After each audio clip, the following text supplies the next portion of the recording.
say welcome to everybody who has linked in with us. My name is Veronica Barnes, and I am the coordinator of this program called a SAFE program. If you say to me, how did you come to set up Blue Mountain? I can say it was a chance meeting in Mansfield.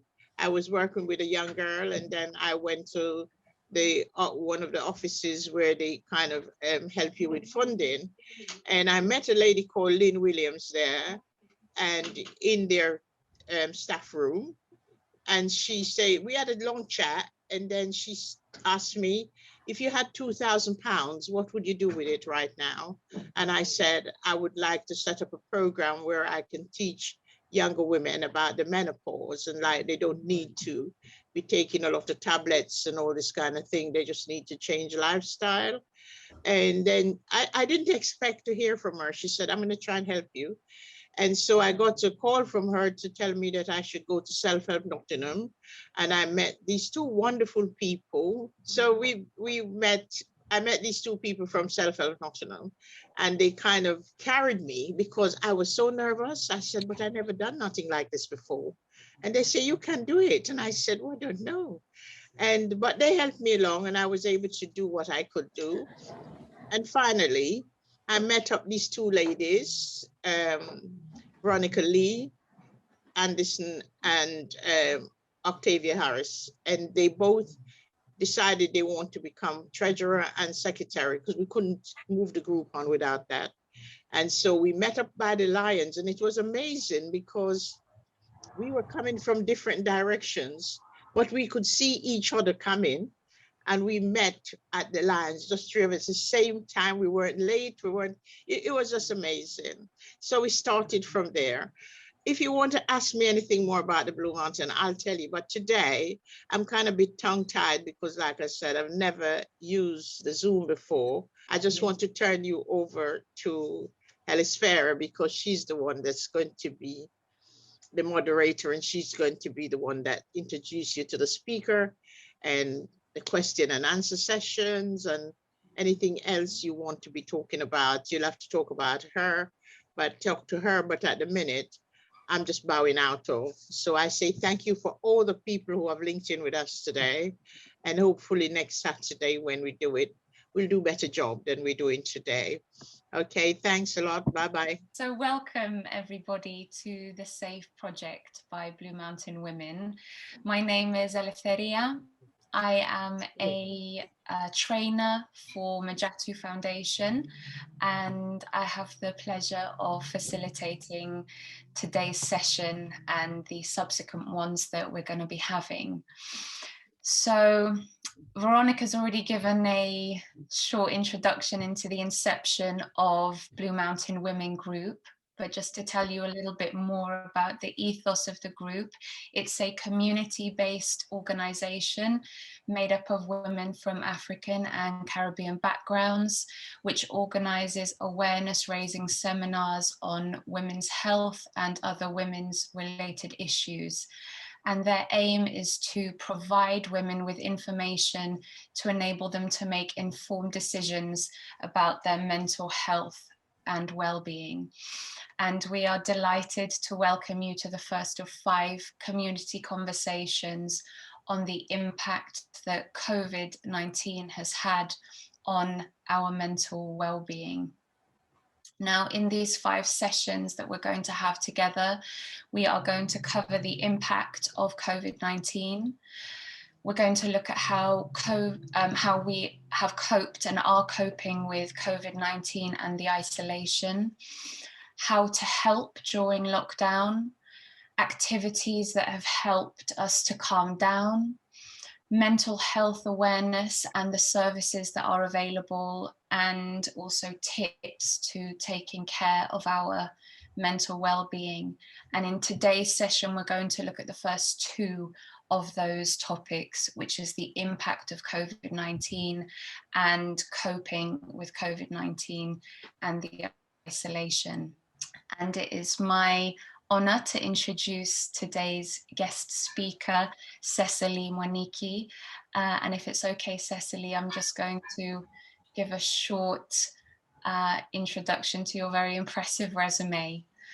And you can elaborate a little bit more in your time to speak. But Cecily's background is in teaching, women's studies, substance use and misuse, and public health and health promotion.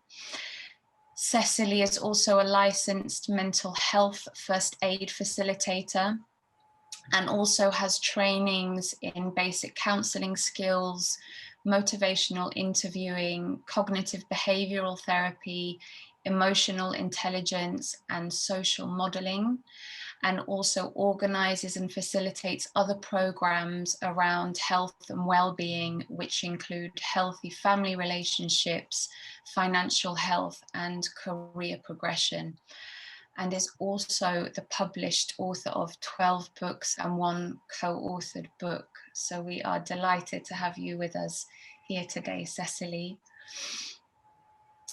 Now, just to elaborate on the structure of today's session, for the first half hour or so, Cecily is going to speak and inform us on her research and practice around the issues that we're looking at today.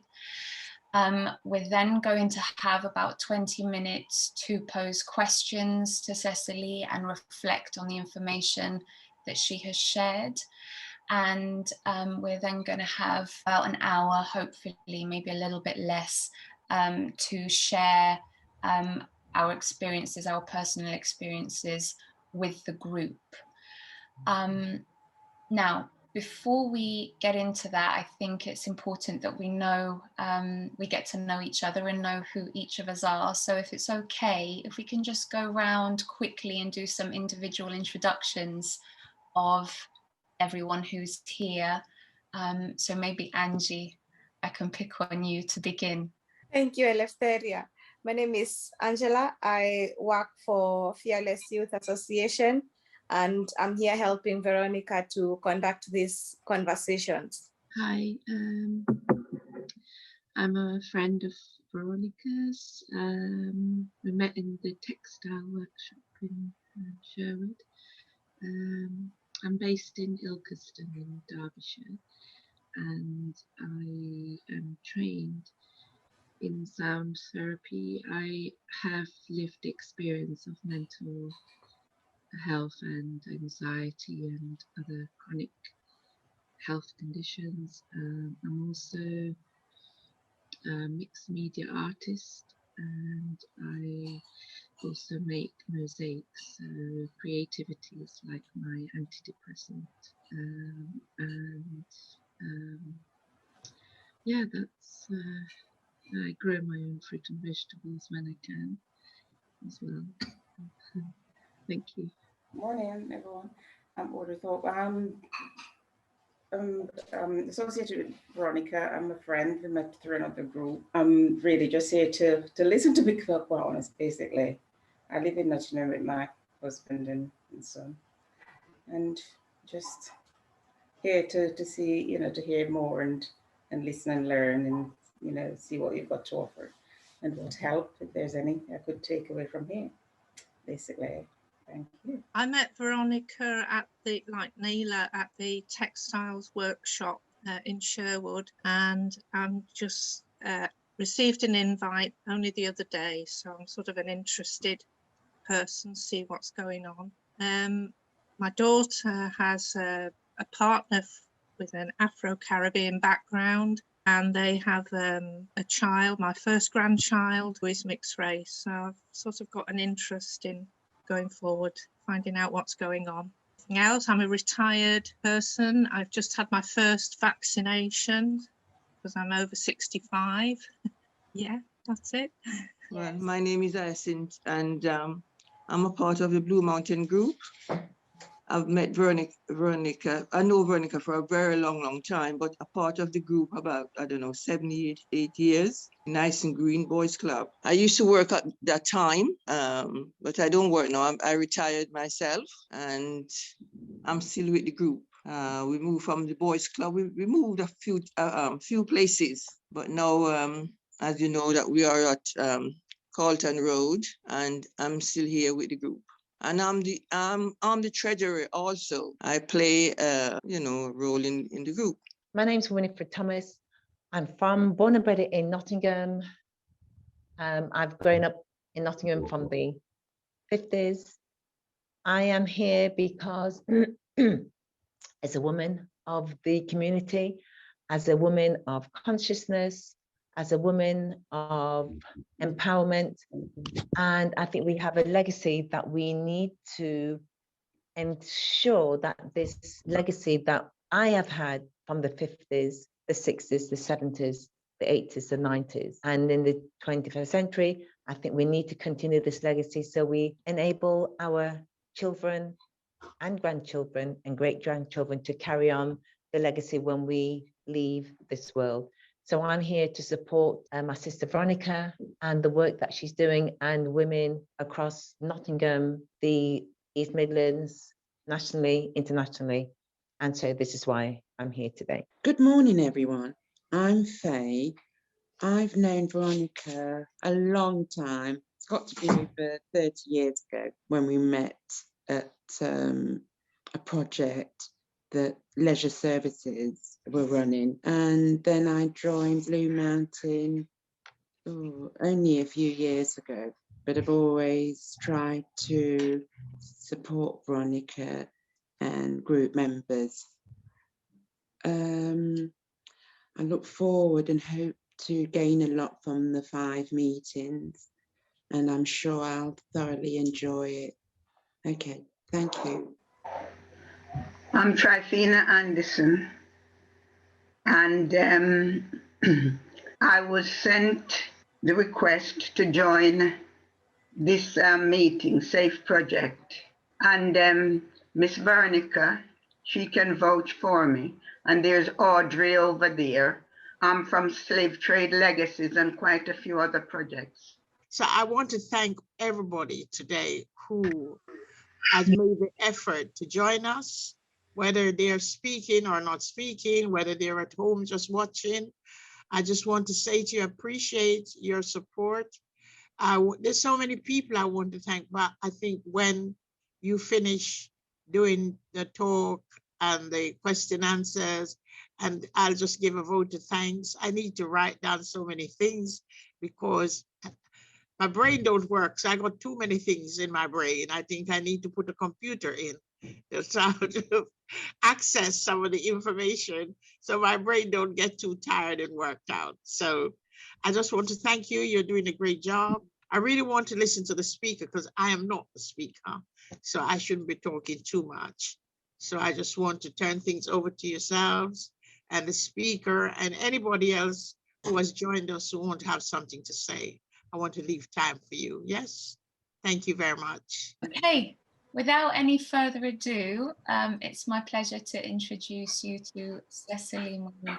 Wow, this is wonderful. On a Saturday morning, how privileged I am to be sat in front of powerful women like you. So powerful. You know what? I am privileged to have met Veronica. I'm not sure whether she remembers that. But Veronica, we met about 4 years ago or so in Reading. And I could tell without even being told the kind of a woman you are. And so when I was told about the Blue Mountains, I quickly went to the website and I could say, yes, this is the Veronica I knew she was. So well done. And thank you for making this arrangement, And as I was listening to you talking about the Blue Mountain, it is no accident that they say strong women are not simply born, they are made strong by what they have gone through. Yeah. So let us not minimize or underestimate the experiences that we have in life because they make us strong. Now you talked of menopause, you must have gone through it. And for somebody to come and ask you to start teaching other women, I mean, they must have seen something beyond what you knew of yourself or you still know about yourself. So yes, strong women are not just meant, are not just born, but they are meant by what they have gone through. And the other thing I want to emphasize is that, as women, the 11 of us here, I would say it's a powerful thing to think about. So Veronica, please, you need to pat yourself on the back to bring us all here together. We are the women who believe in the fact that, you know, we are not there. We are here to fix each other's crown without letting the world know about it. And that is the difference we want to make to each other, you know? So be that woman that who plans to fix another woman's crown without letting the world know about it. In short, this is what I say. You are the change that you want to see in the world. So instead of finding faults in me, be that change and let me rectify it without telling somebody else. And that's how we grow each other. So, you know, the women in the forum, I really honor you for being, or for planning to be that change by choosing to zooming in this morning. Now, COVID-19, I mean, when Angela sent me the flyer and I saw the theme is around COVID-19, it reminded me that, you know, for the last 12 months or so, okay, yeah, I'm going to 12, it has been in our TV screens, it has been in our mobile WhatsApps, it has been on our emails, and so we see it right, left, center. None of us has been, you know, has had a chance to really get away from that COVID-19. So it has become also familiar. So, and so the impact has been huge, beyond what anybody could have expected. And so for me, I say, you know, the COVID-19 experience, not even the best of the leaders or the managers would have prepared for it better. And so we have become greater leaders and managers by the experience. Yeah. So when I talk of women, on great women not being just born, but made so by the experiences they go through, is really explained by the COVID-19 experience. You know, we have become experts in so many ways, unconsciously. It has been like a trial and error experience in making things work for us. I mean, 11 months ago or so, if you asked me anything about Zoom, I would have no clue whatsoever, however much somebody would have offered to teach me. Yeah, and it will be the same case for you, I believe. So the experience has made us become better at Zooming. What people have often said is that they have been able to connect with others in more ways than they would have done without, you know, without it. So that's a good legacy of the, you know, of the COVID. Okay. So the point I'm trying to bring home is that, you know, let us look at the impacts of COVID in a both positive and negative right. Okay. That way, we will be in a better position to move on in life and leave the impact, or rather pass that on to the people that in our, you know, we interact with on an everyday basis. Okay, so I'm a very, very visual person, and I like seeing things as I, you know, as I go through them.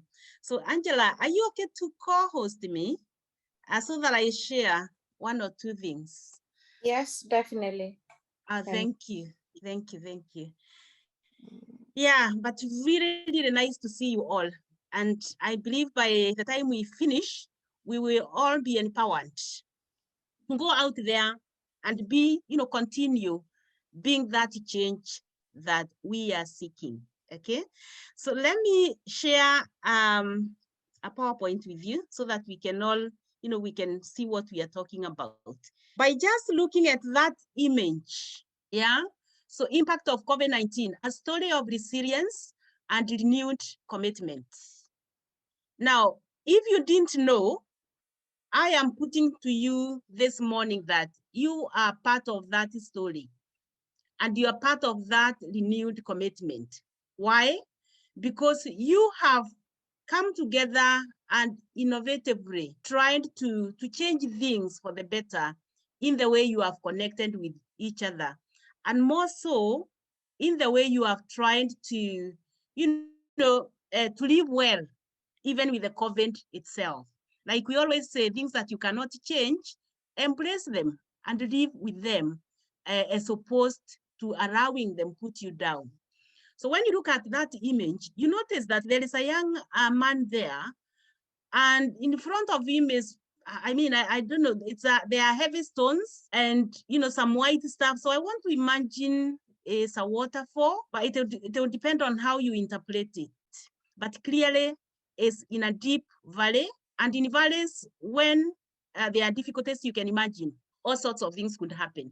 So the story today is that of resilience and renewed commitment. And that is the change you have determined to do with the COVID experience. Now, the impact. Now, those images will be all very familiar. Yeah. On top there, I noticed there is food banks open today. In other words, you have heard about food banks. And I believe in your community, you have become very, very active in being part of that, being part of that strategy of providing food to those who are struggling or who are experiencing difficulties in putting food on their table every day. So really, first of all, I will congratulate you for being that helpful hand, or for being an answered prayer to somebody else who is asking or who is looking for something to feed themselves with. So food banks is one of the things we hear about as we go along. Now, below that, I also see an image of, young men, I believe even women, no, it's men, sat down, shut down due to COVID-19. And I believe they are laborers, from what I can tell. They look desperate. They are sat there in desperation. And I believe it's not only what I am experiencing down in Reading. I know in Nottingham too. You will have come across people whose workplaces have been stopped, more especially in the building industry. These are people who are used to do heavy-duty work, but today they cannot freely do so. It took a while before it was opened, but it has not fully been opened. So you can imagine what those men are experiencing. These are men who have families who relied on them or who rely on them, but now they cannot support them as they would have wanted to. Now, I see an image of a young girl there. I believe she is trying to study. So is the school environment, the education curriculum or the education system has been adversely affected. And we have homeschooling, which has been enforced to everybody because we all want that education to continue. So it can't be easy. We must be having families who are sharing one computer or laptop or even a mobile with their siblings, or rather, a number of them sharing that just one gadget. So very, very difficult experience too. Then I also see an image of, I believe it's a woman, man and a woman, and there is an element of defense. So I equate this to domestic abuse, which we know has gone very high. The numbers have gone quite high, and all that is because of the COVID itself. So you can imagine the trauma that comes with that, not just for the victims themselves, but also for the children that they may have, or even the relatives around them. Then below there, I see men, and the one that you cannot clearly see is employment. So we know jobs have gone, not many jobs are out there, but all that is having a negative impact. And the one big impact I want to show here is what has happened with our NHS in the hospitals that we are all very familiar of. There was a declaration in the emergency settings that people were not going out for other health conditions. So heart attack, stroke, and uncontrolled blood sugar were not effectively looked at because people feared to go to hospitals. And as you can see the percentage there, the data, or the 23% and 20% and then 10%. And if you think about it, all these are very, very common health conditions, okay? They are very, very common health conditions But they reached a point where the hospitals were almost bare, they were empty because people feared to go there. But I will encourage you, I will say that at the moment, actually, hospitals are the cleanest places you can ever be, in an effort to encourage people to go to them. So, but that has come up because of the COVID experience itself. So at that point, let me stop and hear what your views are. Having seen those few shrines, after watching those few shrines, what do you think of that? Or what comes into mind? There has been some good aspects through this period since March last year. The consequences of a lot of things that have been happening and are happening are going to far outweigh the consequences of COVID, because mental health and suicide rates have gone up. And in fact, my GP told me there's been more deaths by suicide than there have been by COVID. So there are pluses and minuses in this situation that we are in, and there's also a lot of, I don't feel the government has really planned or implemented this properly, but I feel we're heading for some kind of crisis, economic crisis, because of a lot of businesses shut down and food shortages, possibly in the next few months or in the next year, this year. The pluses are that maybe it's helped us to rethink our priorities in life, maybe rethink how we are living our lives on this planet Earth, rethink what we are doing to nature, to our environment, rethink, do we really need maybe all the things that we accumulate in our life materialistically? And it's also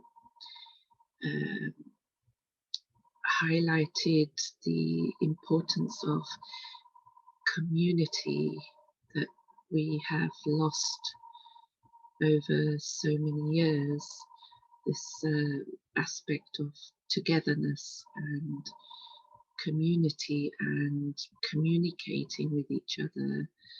I feel that this year has also brought out a lot of hatred towards people, as well as love in some areas, because there's been so much division in just small aspects, like if you wear a mask, if you don't wear a mask, if you wear a mask, if you don't wear a mask, you're hated, and if you don't social distance, you're hated, or if you don't have the vaccination, you're hated. There's just so much going on that it's like it feels a bit overwhelming. So I'll stop there because I can say loads. Some other people can talk. Thank you. Yeah, so thank you, Naira, for that. I just didn't want to continue, showing you what I was showing before I checked whether we are okay and we are still on the same path. But actually, yes, you have almost answered most of the, the questions or things that we want to cover. The pluses and the negatives of the COVID itself. I think what I have shown far are the negatives, and that is the reality of things. And what I haven't shown there again, and we're going to watch that in a minute, is on the impact of isolation, loneliness and isolation, which is huge and is going to be the case as we go along. But also is how you did mention that very well, Naira, that as a community, we have become more closer to each other than ever before. And in a certain forum, somebody described it as we have become more kinder to each other. You know, we all want to share what we have with a neighbor or with a friend. We are minding about each other. And that is the community that was lost or has been lost over the years. That's a positive way of looking at the convent itself. Okay, so I'll share again as we continue. Just bear that in mind before I come back to life. What I want us to do is we'll watch a short video clip to help us understand more about the loneliness and how we can manage that without necessarily impacting on our mental health. Because like you have rightly mentioned there, Naira, mental health has been affected hugely. And it's going to continue for some time, but as a community and as an individual, what are we doing to be prepared for that? Remember, my first statement was COVID came in such a way that even the best of the leaders or the best of the managers would not have prepared well for it. But what it has shown or what it has brought up is the best of the leaders and the best of the managers. I'm thinking of the workplaces now, and even being self-leaders. How are we managing it? How are we managing to keep the experience itself in a way that is not adversely affecting us and those around us? So let me share a short video clip to elaborate the impact on loneliness and how we can support each other. Just bear with me a minute. There we go. We learned in our last video, your brain on social distancing, that we're not built to be alone, and that the longer we feel lonely, the more our bodies start to break down, mentally, emotionally, and physically. Whether you're social distancing all by yourself or with a partner or family members, the COVID-19 pandemic has surely made your social interactions much fewer. Whatever your situation is, it's totally understandable to feel lonely. We feel it too. Here are 3 tactics to help you in the fight against loneliness. 1. Recognize your loneliness for what it is. Loneliness, like hunger or thirst, is a natural way for your body to tell you it needs something: connection. You're not sensitive or weak. You're a human, a social creature. So take your feelings of loneliness seriously and objectively, just like you would for feelings of hunger or thirst. 2. Be vulnerable with at least one person. Pick someone who you can confide in and who can confide in you. Connect regularly via video calls or over the phone.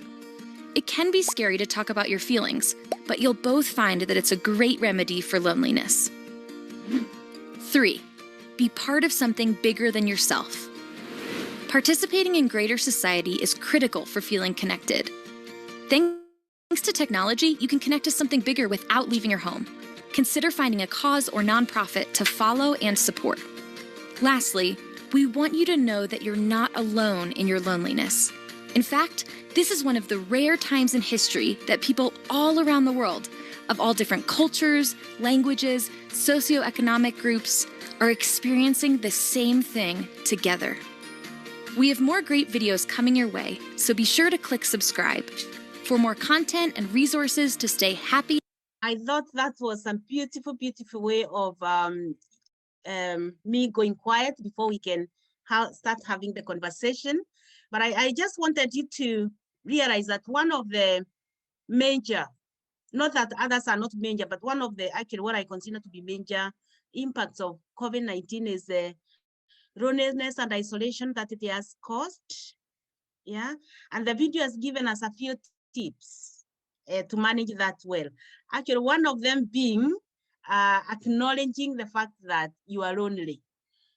Yeah, because the more you live in denial, the more the negative impacts will be there. So acknowledge that you are lonely, and then from there, start looking for ways to address that. And the other thing that the video mentioned there is that be reassured that you are not the only one. Yeah, there are so many millions of people who are experiencing it. And I think that understanding will help you live each day as it comes and doing things that make you feel better as opposed to being lonely. One important point I picked the first time I looked at or I watched that video is the fact, the second point that was brought up, being vulnerable, be vulnerable. And I think what has helped people go through this mostly is that they have become vulnerable with each other. And I would say the 11 of us here, we are somehow vulnerable to each other because the shared experiences perhaps we are going to explore will help somebody else out there in managing what they are experiencing, but also it will help me as a person. Sharing that will make me feel I've taken it out. It's not bothering. So be vulnerable with somebody else to help you go through that journey. So I just thought that was a good way of, giving a summary of the whole message around the impact that COVID has had on all of us. So I'll stop there and hand you back to Elifta. Thank you, Cecily. That was brilliant and really enlightening. And I think it encapsulated so much of what the impacts have been and what we have felt individually and collectively. So for the next 20 minutes or so, we are going to have space to pose questions to Cecily, either on things that we've just heard her speak about, or things that came up in the video, or perhaps things that you have been experiencing personally and would like to share here. I think the point that was just made about vulnerability is such an important one. And when we are vulnerable with others, it's not only a release for ourselves, but we give others permission to be vulnerable as well. So I think perhaps using this as a space where we can express our vulnerabilities or not. It's a safe space for all discussion. So feel free to speak if you feel called to. Any questions or reflections anybody has on what's just come up? Is there really enough help out there for people, especially people with mental health? Naira, that is a very, very good question to be asking at this time. And I think that is the question we all ask ourselves. Is there really enough help out there? And I mean, as you will know that, or you'll be aware, you have seen the confusing messages that have gone out, from the government, not from the very top, but also from our local authorities, but even more from our own colleagues in our neighborhood, from ourselves, And I think the simple answer to that is there will never be enough help. There will never be enough help.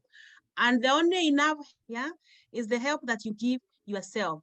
And of course, I'm not denying the fact that when you're going through a crisis, that can be the most difficult thing for you to do. But remember the first image I showed, on the slide, the man in the valley, deep valley for that matter, there was the word resilience and a renewed commitment. And I think what we are doing here, and that is why I'm actually becoming vulnerable, because usually that is one of the things that put us down. Because of the past experiences, we shy away from becoming vulnerable because of what we have experienced before. If, for example, I'm struggling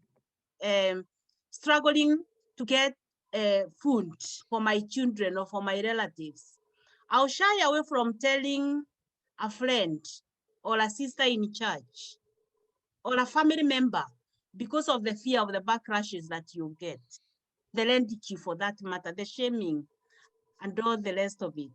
But remember the statement I pointed out there in the beginning. So be that person who is ready to fix another woman's crown without telling somebody out there. But that is not the world we naturally live in. You are going to hear stuff. And so becoming vulnerable is always a very, very difficult thing to do. But then the only good support or help you can get is the support that you give yourself. So the short answer to that is that there is no enough support. And I don't think there will ever be, but it's about empowering yourself and building your resilience in order to tap into what is already there and share it on with somebody else. And sharing it on is like what you are doing here. I'm sure you are all connected in one way or another. And that one phone call you give to somebody in the evening or in the morning goes a long way in making them feel supported and helped in many ways. Yeah, I'm not sure whether that's the answer you are expecting, Naira, but yeah. I don't know what I'm expecting, but I'm doing, like in my case, I'm doing everything possible to help myself, and have been from the start of this whole situation, because all my support systems were taken away overnight. And as somebody who's living alone, hasn't got any family or friends nearby,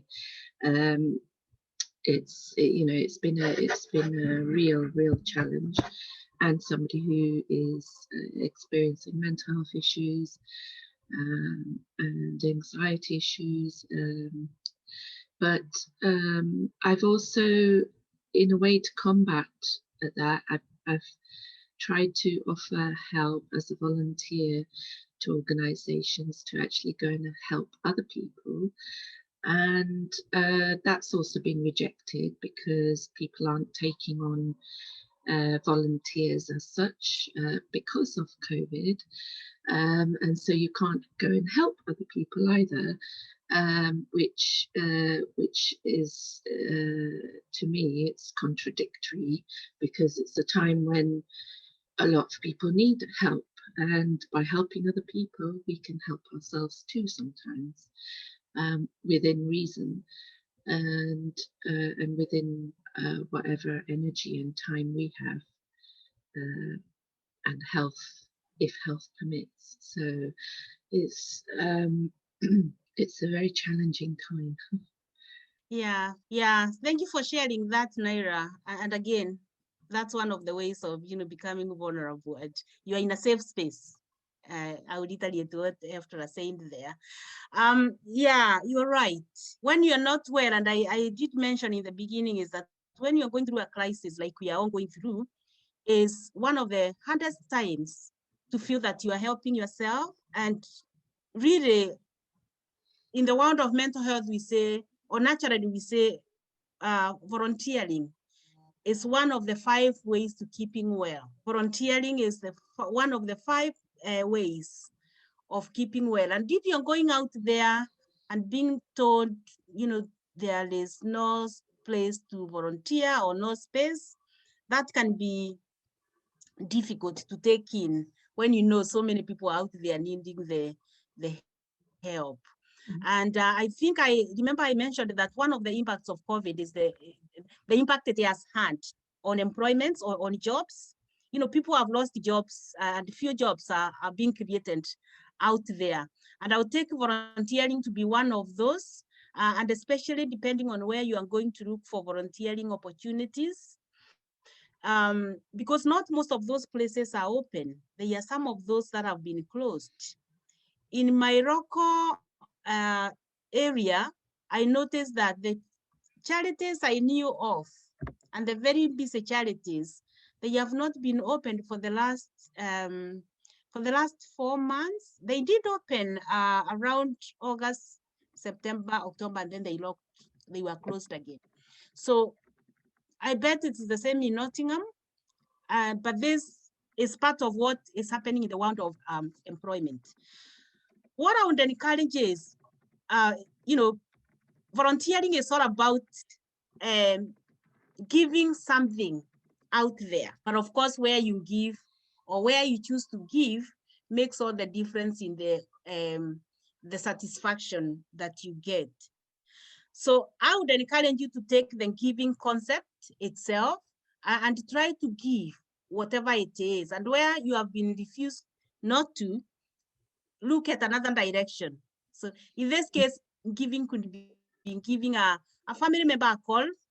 It could be giving somebody out there who is lonely a call and making them feel part of the community or feel loved. So look at the small things that you could do. And that is what I have been doing, and I've been making food and sharing with some people I know, and I've recently joined Kindness by Post, and you get allocated somebody to send a card to, and you receive one. So there are things that like I have been finding ways of helping other people without, without officially volunteering as such. Mhm.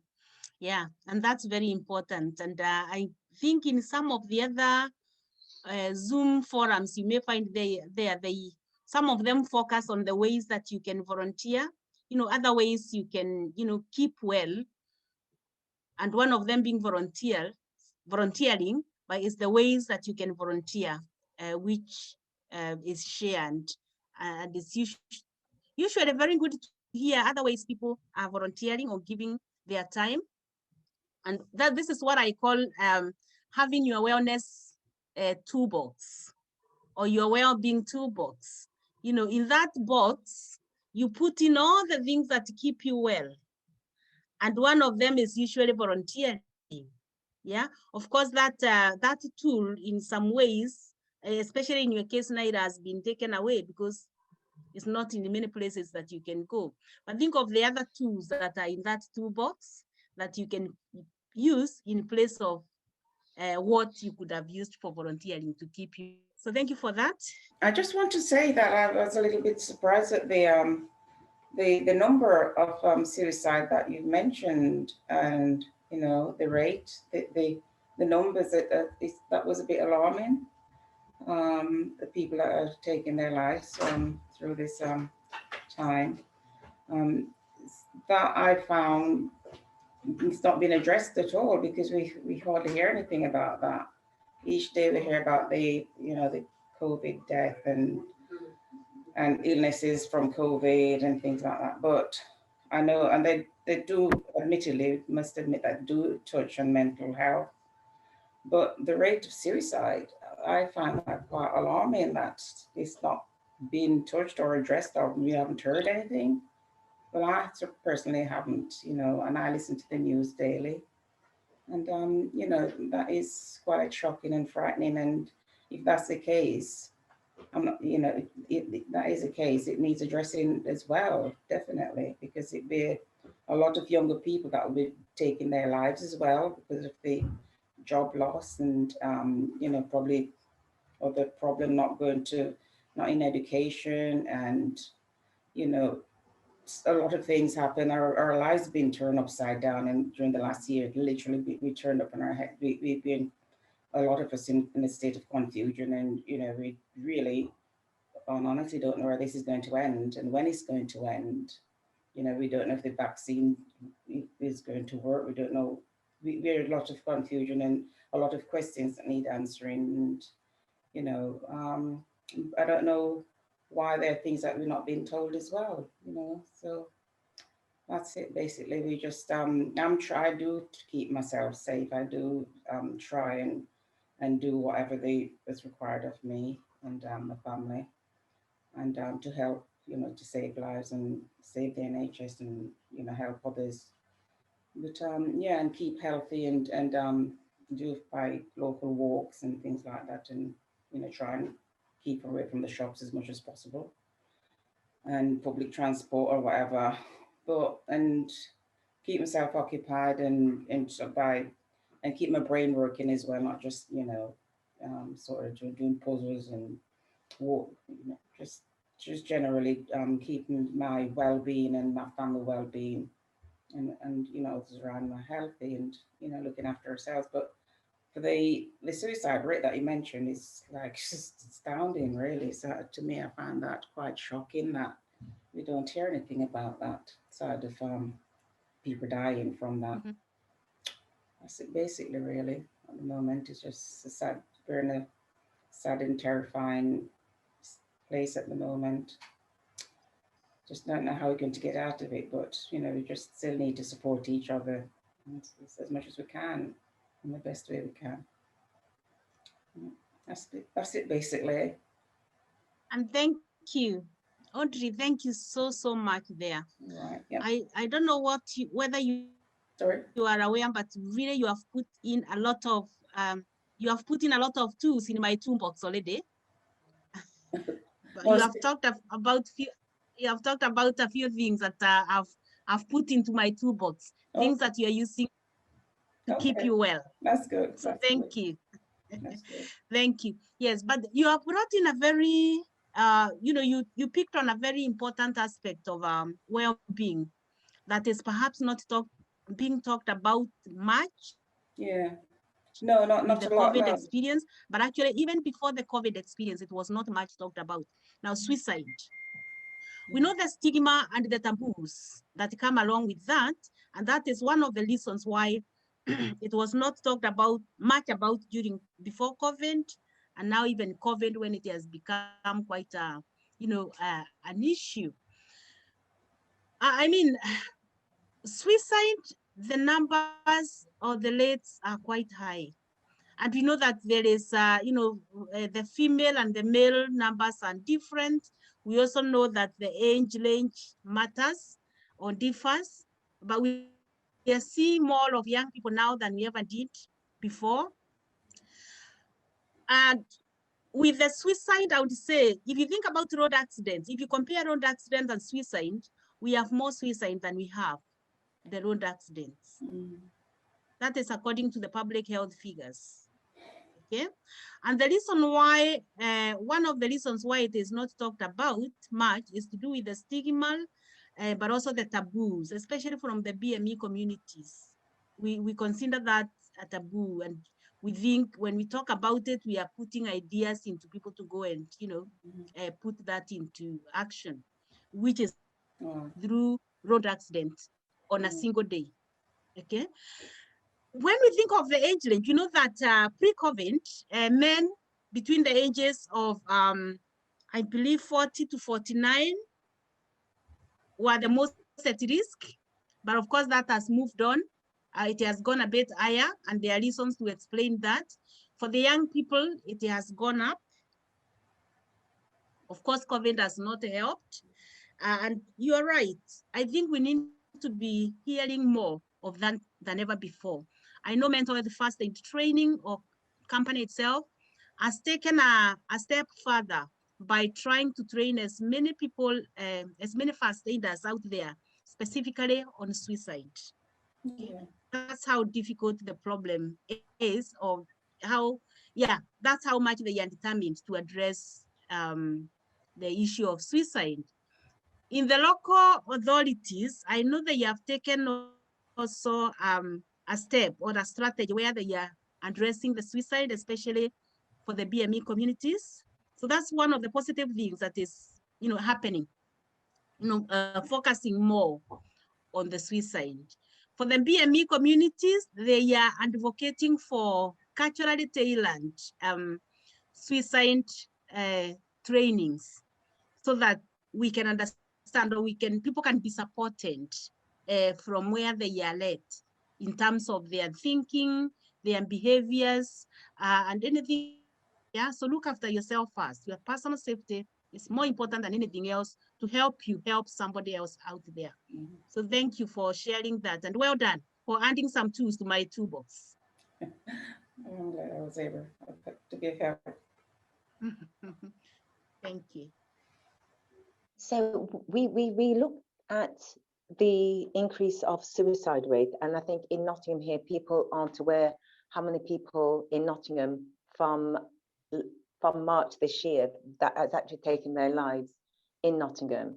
I work with an organisation called Backing. We deal with people with drug and alcohol addiction. What we're also seeing is that there's also an increase with mental health. We are also seeing an increase of overdose, which is a form of self-harming, as well as we're talking about domestic violence. And there was actually, even this morning, we also see in the cases that there is a lot of isolation, and these are more particularly single Black male of all ages.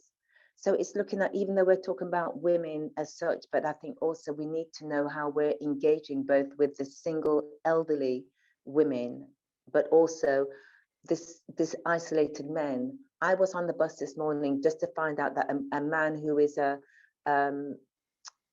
he's not a resident here, was diagnosed with cancer, and he's been isolating himself in terms of how he's coping with the news of him having cancer. So I literally had to say that we will call this elderly man in his 70s to give him the support over the phone.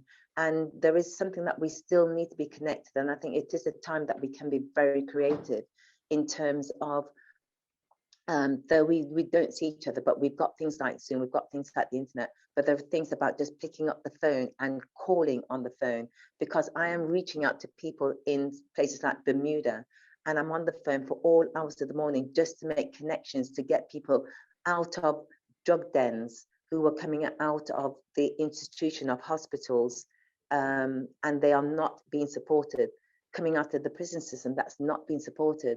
So there is a lot of work that we need to do. And I'm looking at how are we going to use this lockdown, which may be the new norm, how we're going to reach out to the vulnerables, all those, you know, who are going through suicide, those who are isolated, the elderly, the food banks. When we take out food banks, that I do also with my organization, we are an organization that deal with people with drug and alcohol addiction. We support them through recovery, we help them into rehab, we support them with their mental health, we support them with their housing. But what we do, then we take our food banks into their homes. We don't just drop them on the doorstep. We actually look into the homes and see what other needs they may have, but other than the food banks. So it's just a talk about how we collectively are working together and pooling our resources together as a unit of women and a community, working a lot stronger than it is before, because there is a lot of division, and the division is getting a lot bigger and wider. Thank you. That's my question. Now, thank you so much for posing that question, because I mean, in the last 2 weeks, I've had this question come up 4 times from different, forums. So really, there must be stuff there that is going around. There must be, that huge concern that is going there about our men. And the last one I've seen was on, single men who are of age, they don't have a family around, yet they are the ones who don't come out for meetings or for forums like these ones, and they have nobody else to share their concerns with. So really, there must be something out there that needs to be done. And like I said in the beginning, be the change that you want to see. Because if you wait for somebody else, you'll be waiting forever. From what I can gather, listening to your explanation, is you already belong to some kind of service that is delivering, giving services out there. Maybe this is some brilliant idea that you can bring up to them, ask them to explore. Besides that, as a community, as you are now, Veronica, you came up with this brilliant idea of, Blue Mountain. It's an opportunity for you to think about how you can extend that to men. So really, that's an idea. And there is support out there. As long as you present it to the right people, they'll give you the right support to provide that service, which is most needed. But yes, it's a real issue. In one of the areas where this came up, they are developing community well-being. And in that, part of the services within that hub will be focusing on men. So they have what they call the men's group, which is very rare. It's not always very easy to see men come together. But these men have come up with some brilliant ideas where they can, or they are geared towards supporting each other. Yeah. So I would say, maybe Angela and the team, you can take that forward as a mini project of the communities, and they can learn a lot from the Blue Mountains group itself. So in terms of the other services that comes or needs that come with that, of course, suicide being one of them, and loneliness alone is a killer, is thinking about how you can address issues that are brought about by loneliness and isolation to them. And knowing men, is taking, approaching it from how much they are not very good at receiving support, let alone asking for it. But how can you work well from that point? Yeah. How can you engage them more to be, to learn groups that are solution focused? Let them have the problems, but also let them have the solutions. And I think that would be quite empowering to resolving some of the issues that could be coming along or could be coming out. But yes, you're right. We are seeing a lot of need in our neighborhood. People coming from prison, they end up going back within the second week or so, because they find where they have been taken to is not better than where they have come from. So they choose to going back, and really that's not the kind of a society that we want. So I hope that helps, Winfred, somehow. Thank you, Cecily. Yes, thank you. Thank you so much. That's been helpful, and there is actually an initiative I've had to take myself to network with isolated men who are either they have an issue with being stubborn, they are single, separated, etc., etc. So I think there is a position that we have to take our initiative and be the nurturing women to them, even though I don't know these men, but I've just reached out to them on the phone, and so the initiative is just a natural thing that we are as nurturers. Yeah. Can I say something? That's how it should be. Yes, please. Where cancer is concerned in men, there's an organization in Nottingham called FAB, Friends and Brethren, and they're brilliant in supporting each other and to let everyone, know that men are afraid, and if they're going through problems with cancer, they will support them. FAB, Friends and Brethren. Yes. Thank you. Thank you, Mrs. Anderson. Yes, I am going to connect the elderly man with Fab, and that's my connection I'm going to have with him. He's up in Leeds, so he's not aware of the group. So I'm going to connect him to them. Yes. Well, you can find out if they're Zooming, because Sisters Against Cancer Zooming. And although it's in Nottingham, you have people Zooming in from all over England. So I don't know if that's happening with FAB, but it would be a brilliant thing or something similar. Yeah, and this is what I'm doing, Mrs. Anderson, because obviously I'm connected with yourselves indirectly, with having relatives myself with cancer and this stubbornness that I've had to endure. But I will connect him with FAB and with the BME Cancer Group. Yes, thank you. Thank you so much. You're welcome. How powerful is that? That's so powerful, And Veronica, again, I will not stop saying thank you for the Blue Mountains, because you are enabling this conversation to go on and having those connections. Yeah. So really, this is upon you. It's a solution-focused forum in itself. Providing that platform cannot be underestimated. So thank you. So I continually keep on adding to my toolbox. Right. Cicely, originally we started out as a women-only group. So we didn't connect with the men. We talk to them, but sometimes they're angry about why we as women should have a women's group. And my response is that men have always had groups, and women are very rarely included in their groups. So I don't see anything wrong with having a women's group, an all women's group. And there are things that women want to talk about, perhaps that they don't want to have men in the room, because I know we had some ladies from the Indian community, and they didn't want to be in the same room with the men, because there were things we were talking about, the menopause, the women's bodies, and they didn't want to. And so we had, I think, two men there. One of them was come to display his books, and the other one just came as a spectator, come to listen to what we're doing. And the lady said, no, they need to go. All two of them need to leave. Otherwise, they were leaving. And we would have lost 6 women to 2 men. So the men had to leave.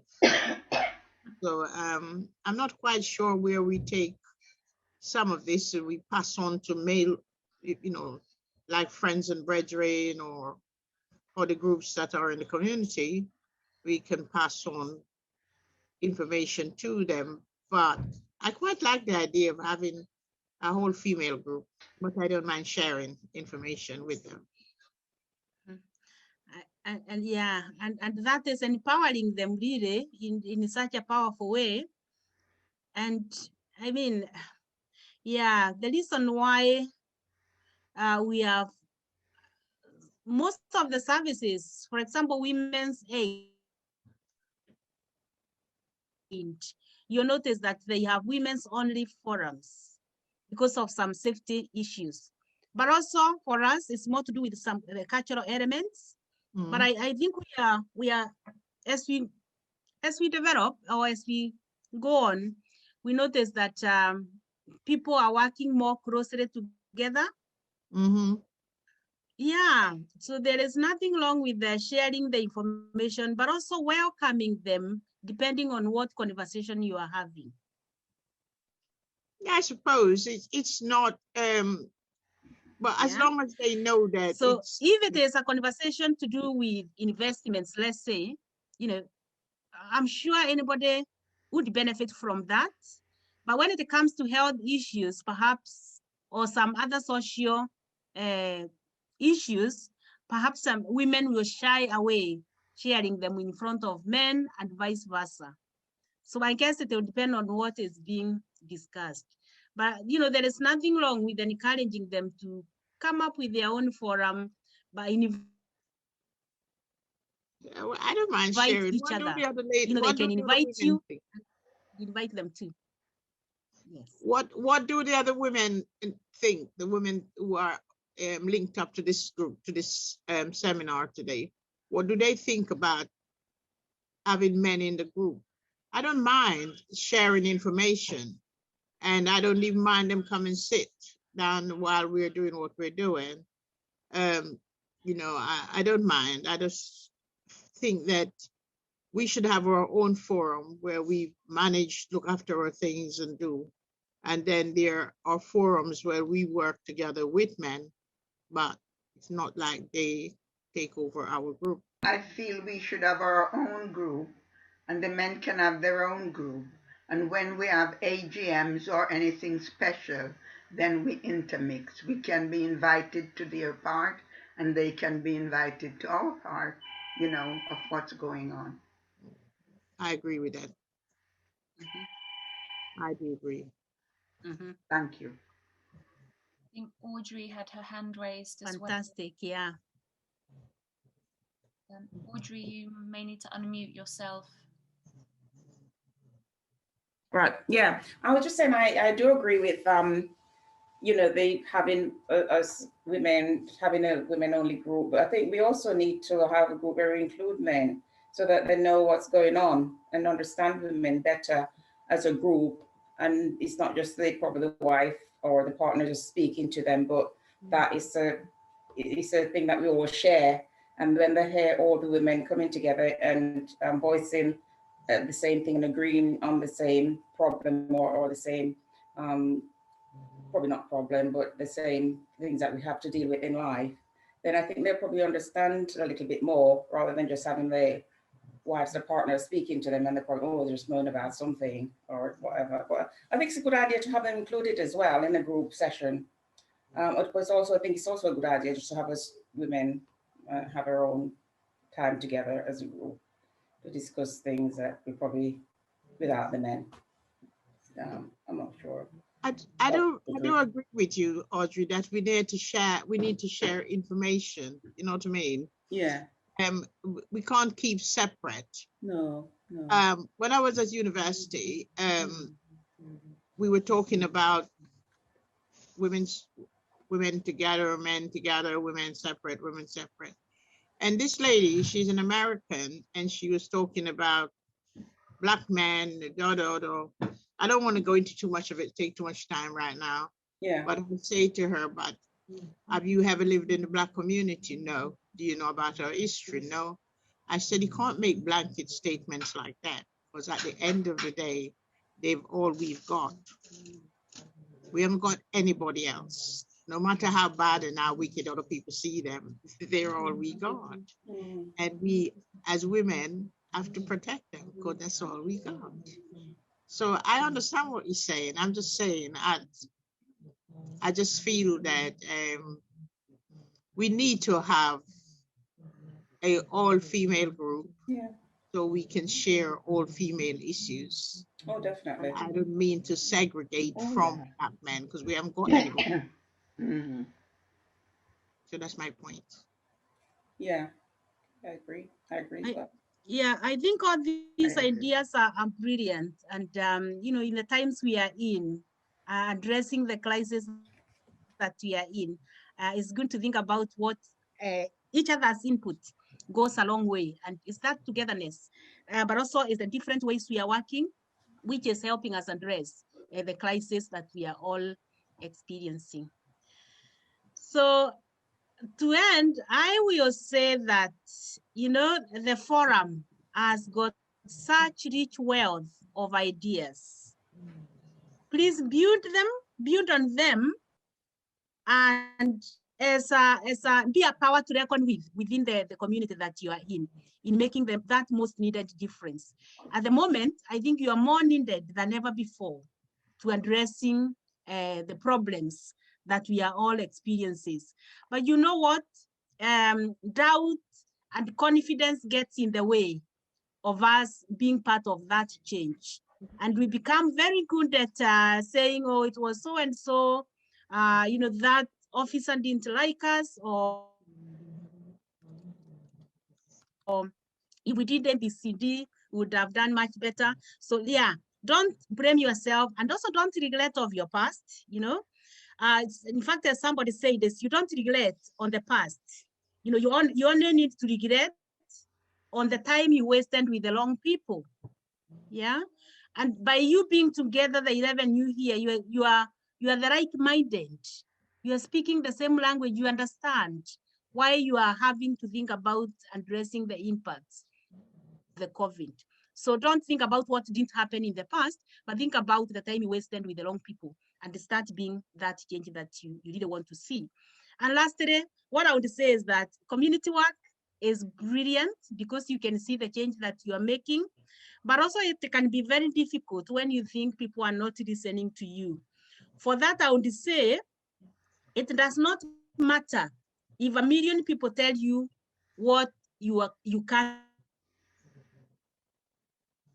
do. Don't even listen to those who can tell you no when you call on them, but focus on that which you want to achieve. And even if it is that one person or two people who listen, you'll have done your job. So well done, Veronica and the team, for bringing this together. Thank you. Can I just say something? Can I say something? Right. It doesn't matter how we have a women's only group. What I understand about women, if there's a problem in our community or with other women, women will step up to the plate. They will be there to support men. I know that. And I think one example I can look at is the Black Lives Matter march. I didn't see just men out there. There were more women, I think, out there than men. And if you say that we like separate the group, a lot of women could say, I'm not going out there because it's affected man, it's not to do with us, we're women. But they didn't. They were out there with their banners, dancing, carrying on with themselves, doing what they need. I think they were more vocal, some of the women, more than the men. And if we did a replay and to look back on that, we'll see the women out there and that they are very prolific, they are profound in what they're doing, and they're very, very serious about what needs to be done. And if you step back a bit further, although at the time as Black people, we weren't part of that. We can look at the Pankhurst women, nearly forgot about them, and say that, you know, they kind of stood the test of time. And a lot of us have learned from them. And we coming out of a situation where we were bound by certain things. And, you know, we still now, we learn from them, but we also were fighting a battle where we're coming from in terms of our history and how we were enslaved people. But that's where we're coming from, especially the people from the Caribbean. And but we have learned, and we were fighting even then for our rights as women, our rights of a nation of people. We were fighting then, and the women were more kind of like profound. Although some men say, well, they could get away with things, but they suffered a lot of abuse. So from their oppressors, so their men could be able to free themselves, you know. So in terms of, we look at our history and say, we can't say, no, we're not helping. We are there, we support men. Are they supporting us? Because that's what we need among our community as Black men. Are they supporting us? Where do they stand with us? When we have a problem, can we go run to any brother or go without some lady maybe want to box you up or something like that? Can you just get up and go ask for help? We used to have it in the community, but it's not there no more. So it doesn't mean that we can't replace it because we had it before. Thank you for that. We used to have it when we came here, men and women.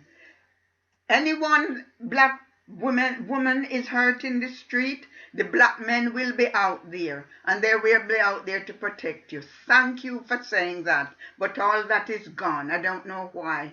We can replace it. We're not all zombies walking around dead. They're still there.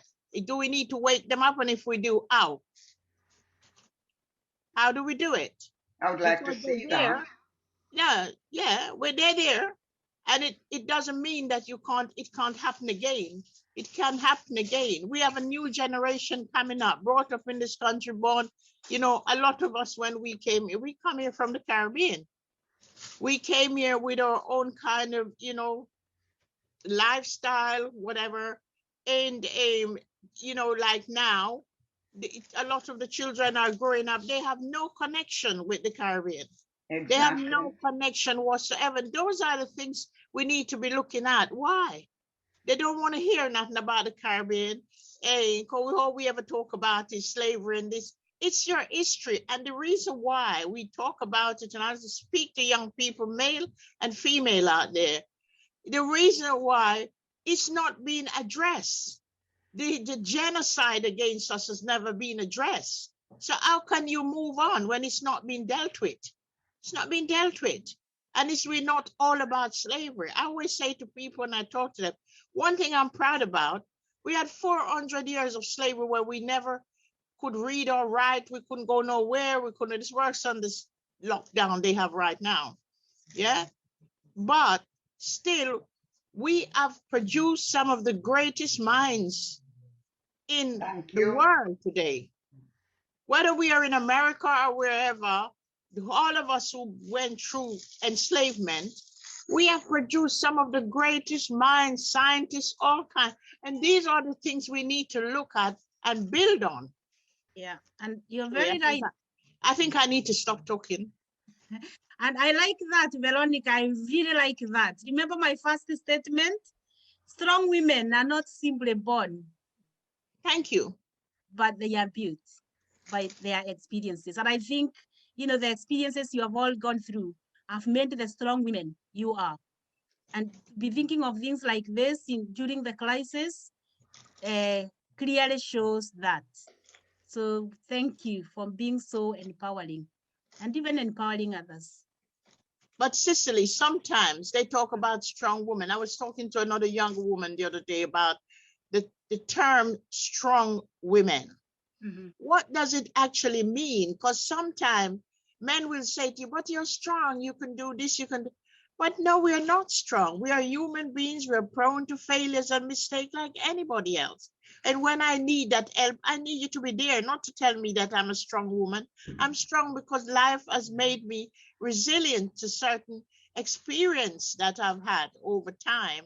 And it has helped me to overcome it. But it doesn't mean that I don't need your help. It doesn't mean I don't need your support. And the term strong women, we have to be very careful how that is used, because we could be placed in somewhere where nobody's going to help us because we're strong women, isn't it? I'd like to hear the voice of other women, because there are a lot of other women sitting or listening or doing something.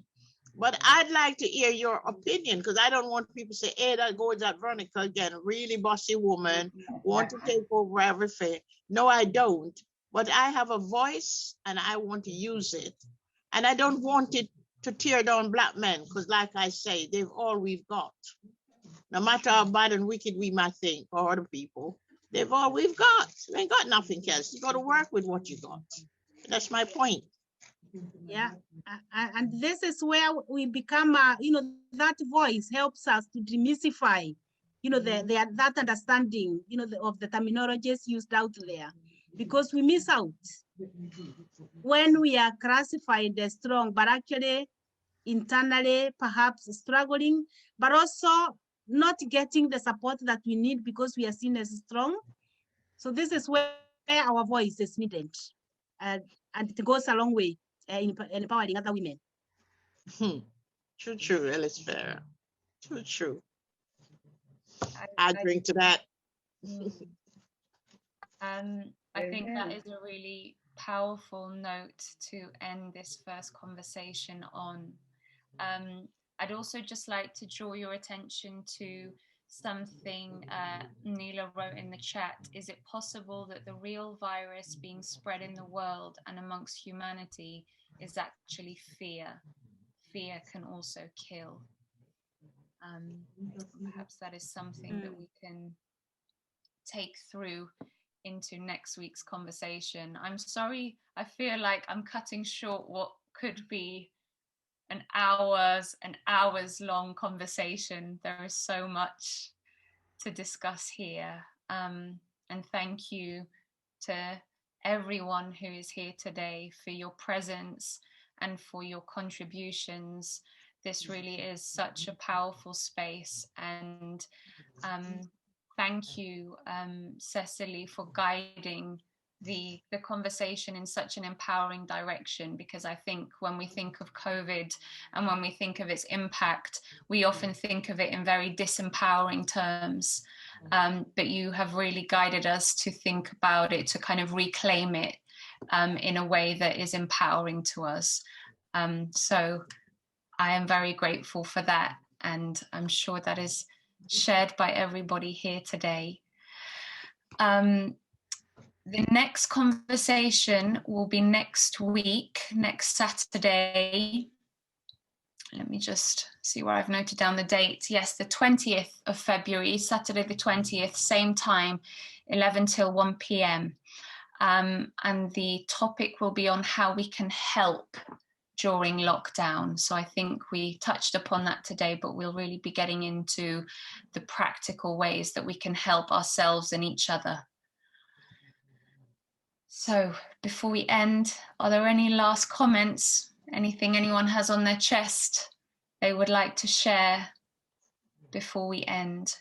I just wanted to say thank you to Veronica for inviting, and also for whoever's thought about this course or these sessions. It's a brilliant idea, really needed right now, and it's we need more of it. Thank you. Thank you, Neela. Thank you. Thank you all. Keep safe. God bless you. Sorry. I'd just like to say thank you for the organizers of this meeting this morning and going to the afternoon, because I looked at 11 o'clock till 1. I thought, oh, it's a long time, but we're women who've got so much to cover.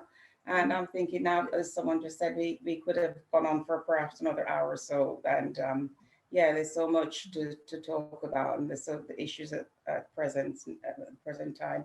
And just thanks for the invitation, Veronica, and keep up the good work. And thanks for inviting me into the group. And yeah, I'll try and make next week as well. And it's been very enlightening, very thought provoking, and I'm looking forward to the future meetings, and hopefully, you know, in the future we'll be sort of moving on into a better place with the next meetings. Thank you all. We're hoping that whatever we've gleaned from these sessions that we're having, we will be able to use them for other conversations that have come up. We, as I was talking to one of my sisters, I specifically wanted to address something which is an issue in our community, and that is the issue of children from biracial or biracial children. We don't see enough of them when they're young, so they can learn about our culture from the Caribbean, especially those from the Caribbean, and not be ashamed of themselves and learn to speak the dialect, so that, or the patois or the broken English, whatever label you want to attach to it, it's not perfect English, as it's not the in-speak, as I call it.